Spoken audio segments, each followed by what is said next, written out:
એટલે ભક્તને માટે જ ભગવાન આ ધરતી પર આવે છે. ભક્તને માટે જ ભગવાન આ ધરતી પર આવે છે. આવે છે ભક્તને માટે, યાદ રાખ, આવે છે ભક્તને માટે. પણ આવે છે ભક્તને માટે ત્યારે ભગવાન અને ભક્તના સંબંધથી બીજા અનેક નવા ભક્તો નિર્માણ થતા હોય છે. આવે છે કોને માટે? ભક્તને માટે. ભગવાન આવે છે ભક્તને માટે. આવ્યા હતા લાડુબાને માટે, જીવુબાને માટે, ભક્તિ માતા માટે, ધર્મદાદાને માટે, આવ્યા હતા દાદા ખાચરને માટે, આવ્યા હતા ગોપાલ સ્વામી માટે, આવ્યા હતા મુક્તાન સ્વામી માટે.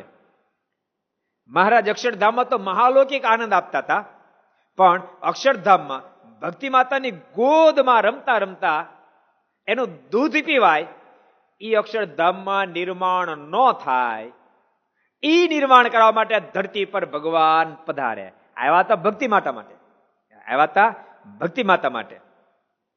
પણ આવે ભક્તને માટે, ભગવાન આવે ભક્તને માટે, પણ ભક્ત અને ભગવાનના સંબંધથી બીજા હજારો ભક્તો નિર્માણ થાય. નિર્માણ તો થાય, પણ જે ભક્તોના માટે આ ધરતી પર ભગવાન પધાર્યા હોય એ ભક્તોમાં અલૌકિક સુખને જેવું માણી શકે, એવું જ મહાસુખને એ ભક્તના સંબંધમાં આવે, એ ભગવાનના સંબંધમાં આવે, એના સંગે ઓલો ભગત પણ માણવા માંડે. એવું સુખ આપવા માટે ભગવાનના ધરતી પર પધારે છે. એટલે એવા ભગવાન આપણને મળ્યા. પળે પળે પરમાત્મા આપણી સાથે રહેવા તૈયાર છે. આપણે ભગવાન રહી, ભગવાનને એવું નહીં માનતા. આપણને જ ભગવાનને રહેવું બહુ ગમે, ભગવાનને આપણે રહેવું બહુ ગમે. આપણે ભગવાન રહેવું બહુ ગમે, ભક્તને હારે રહેવું ભગવાનને બહુ ગમે. યાદ રાખજો, ભક્તની સાથે રહેવું ભગવાનને બહુ ગમે, પણ ભગત નો રાખે પછી ભગવાન કીધું હું તને નહીં રાખું. સીધી વાત છે.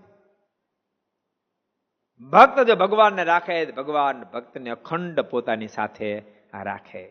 अगर ये वीडियो आपको पसंद आया हो तो लाइक करें और शेयर करना मत भूलिए. सब्सक्राइब करें सरदार कथा चैनल को और बेल आइकॉन पर क्लिक करना मत भूलिए लेटेस्ट वीडियो सबसे पहले पाने के लिए.